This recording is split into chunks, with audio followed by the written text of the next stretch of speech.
نوتدونی اولین فروشگاه نوت موسیقی در ایران.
سلام دوست من، شما پیشنمایش این آموزش رو مشاهده کردید.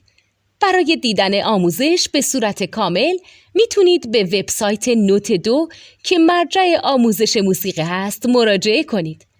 همچنین برای تهیه نوت موسیقی مرتبط با این آموزش هم میتونید به وبسایت نوتدونی که بزرگترین آرشیو نوت موسیقی در ایران هست مراجعه کنید.